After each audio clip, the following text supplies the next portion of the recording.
everyone, so you're watching Distract TV. I'm Alex Gray, and today I am with Oliver Nelson and Tobtok or Tobias. Amazing. So you guys, you are celebrating technically the 35th anniversary of the song Red Balloons, 99 Red Balloons. Yeah. So what kind of inspired you to collaborate on that song together? Oh jeez, I have to be honest, it was our manager's idea from the start. It was like, I think you should ask T, actually.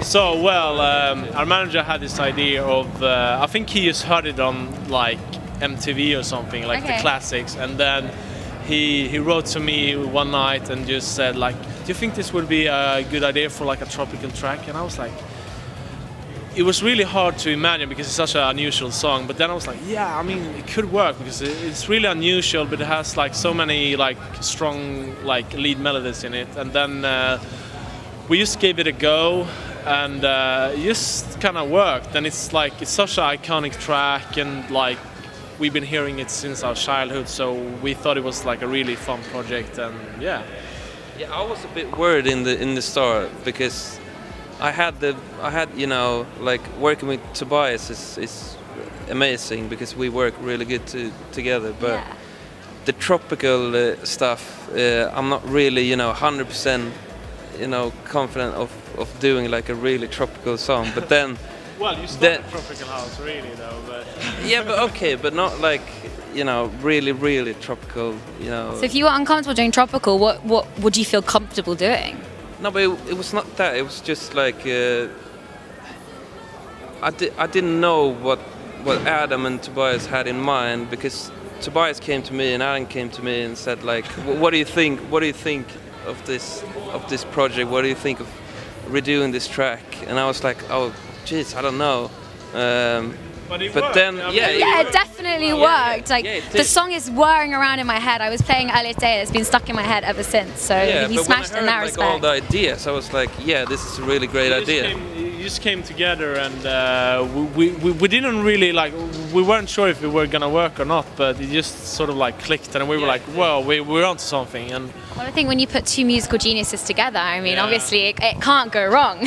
Yeah, especially like when we sat down together and really like, you know, tried it out. It was just like, it went really smoothly. Did you meet because of this song, or did you know each other before? No. We've been working for like 4, closing into 5 years together, and we've done a lot together actually. We've been doing like maybe 5 remixes together, and we've done some production job together, and we actually like, sometimes we help each other out on each other's tracks, you know, just because we work really well together. But we've been doing I mean, we've been working on singles as well, but some of them haven't really worked, but this was the first sort of like public song that we've done together. But we have like 2 more coming in, and we just love working together. So yeah. So how did you guys meet then? Well, I think Tobias, you heard my tracks online, or you heard one track. Were you a fangirl? Yeah, I mean, no, actually, like one of my friends that I met in a festival in 2012, he just sent me a link of Oliver's remix of Urban Cone, which is a Swedish band. And you said like, I think you would like this, and I was like, okay, we'll see. And then I heard it, I was like, fuck, I need to contact this guy right now. He's so good. So flattered right now. He's just I found him on SoundCloud, and I just wrote to him saying like, I love your stuff. I would love to do a track with you. And you asked where I lived, and you didn't know I lived in the same town as you. On SoundCloud it said Stockholm, and I'm from Uppsala, which is like 40 kilometers away. And but he didn't really say anything other than that. And he said, "Yeah, I love your music as well. We should do something together." And then I think you just signed to our manager Adam, and you sent my profile to him, and he said like, "I want to sign this guy." Yeah. And then we just started working together, and then actually I found out. So I would say like, I said to him like, we should meet, and I asked him like, where do you actually live? And he says, I live in Uppsala. I was like, wait, I live in Uppsala as well. So we knew each other for like months without even knowing we live in the same city. And then it actually took like 3 months before we actually met. I told Oliver like we should grab a coffee or whatever, and he's like yeah, but he didn't really commit to it because he was I don't flaky. Know why.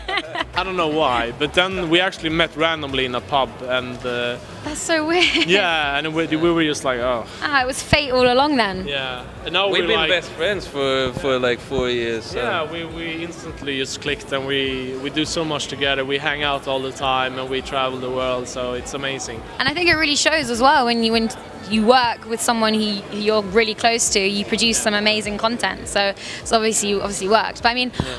Your work is all electronic and it's kind of all made on the computer, right? But can you actually play any real instruments? Well, I played drums since I was 8 years old. Okay. That's where that's how I started, like making music, producing music. I think. Funny thing about that though is I've never actually heard you play drums. No, I know. It's all a lie. The thing is, I have been playing drums for a long time, but I haven't, touched any like drum set in I don't know how long now. I went to music school called Rytmus in Stockholm, but that's it. After that, I just started producing music instead, and haven't really touched any real drum set. But I have it in my mind, and I on the table and. Yeah. You can play some keys. Can you drum out a little thing maybe on the wall? What have we got? What can we play with? I don't know.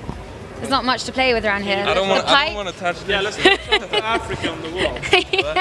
No. Well, we need to prove it at some point because currently we're not seeing any evidence of this. Well, I will have to. Right now, I will have to upload a clip of me playing some drums. Yeah, you should. I will. At some point, I will. But what about you then? Where's the musical genius coming from here? Well, I actually played in a metal band. I started out when I was metal?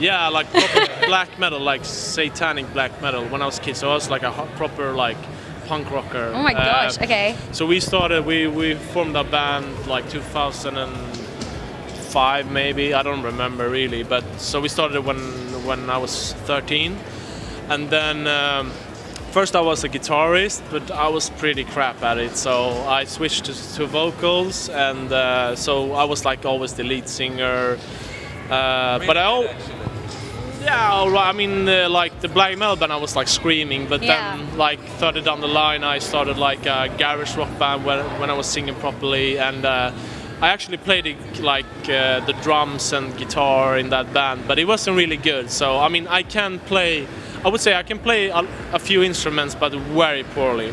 So I mean, like, heavy metal is pretty, from the age of 13. That's some serious stuff. I mean, what was the kind of the epiphany for you that just wasn't for you anymore? Well, I think actually it was like my dad. I was 17 at the time, and I went through my dad's record collection, and I found Everybody Dance with Chic. Okay. And I heard it and I was like, wow. Give us a rendition. Everybody dance. Clap your hands. Clap your hands. Yeah, so that's not my usual singing voice, just so you know. But that's how I like to sing. So I heard it and I was like, wow, this is really cool. And that kind of opened my eye for disco. So at the time I was kind of into this whole 70s vibe, Led Zeppelin and Black Sabbath and stuff. Did you rock any flares? Any what? Any flares? What's that? Flares, like the trousers with the flares at the end. The trousers that go wide. It's like 70s style. I was all about the 80s vibe, really skinny jeans and cowboy boots and leather jacket and stuff like that. I want to see a picture of this. Well, there are some pictures which I'm not really proud of, but I can show you later after the interview, of course. I just heard it, and I went in a course in my school called Music and Computers, and it kind of opened my eyes to electronic music. So I started out sampling old disco records, and then it just went from there to where we are right now. So yeah. Amazing. It's amazing how kind of your musical progression has gone, and now you've ended up here. Yeah. But I mean, in terms of obviously heavy metal is a pretty rogue music decision. Have you got any other embarrassing songs that we might find on any of your playlists? Any kind of Yeah, I have Backstreet Boys and stuff like that. Backstreet Boys, okay. Yeah, but I stand behind that. I love Backstreet Boys. All right, where does the love for Backstreet Boys stem from? Well, I mean, when I was a small kid, I listened to Backstreet Boys and Spice Girls and like Five. And do you remember Five? Don't know Five. I know Maroon 5. Well, Maroon 5 as well. But yeah, I listened to a lot of like pop and boy bands and like girl bands, and I don't know why, but I still do sometimes. Like I listen to a lot of different music, you know. I mean, to be fair, those songs are really well written. So I mean, you take inspiration from everything, even though it's not like your jam. It's still like really good songs in terms of how they're written, and they were obviously massive hits at the time. So I mean, for a reason, you have to snap inspiration from everywhere, you know. Yeah, that's true. That's true. The key of doing like good music and being a good music producer is to listen to a lot of different genres and not only stay in I make new disco. I don't just listen to new disco every day. I listen to a lot of different stuff. Yeah. Yeah. Okay, and is there any genre that you really don't like? Trap, I would say. Trap, yeah. It's not for me. Okay. I feel a bit, you know, I get a headache if I listen to trap. Yeah, what about grime? Grime, I'm not Bit of very gigs, familiar with bit grime. of Kano? No? No. I quite like grime. You like to be grime? honest. Yeah, I mean, I don't know much about. I mean, I know like I don't know. Is it like proper UK? Yeah, it's like London It's like underground Stormzy. I love kind of. Stormzy, like he's cool, but I don't. I'm a total poser when it comes to grime. I only know the biggest ones. Like the commercial ones. Yeah, but it's cool. It's cool. I'll check it up. Like I'll try and listen to it. Yeah, I mean, if you don't like trap, then there's a little bit of crossover, but not a huge amount. But you should definitely listen to it. It's good. I quite like it. It's a good workout music. All right, yeah. I'll see what I think. All right, and just final question.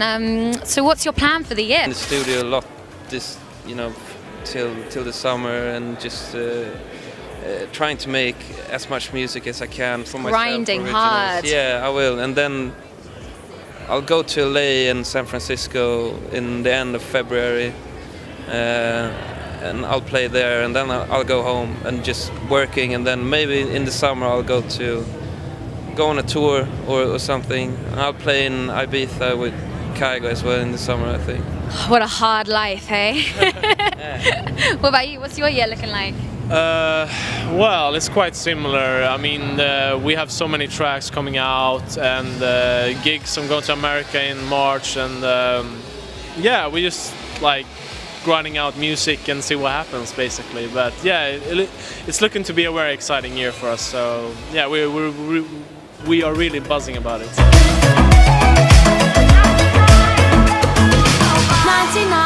This is Tobtok, and you're watching Distract TV. This is Oliver Nelson and you're watching Distract TV. And this has been Alex Gray. Thank you so much for watching. Over and out.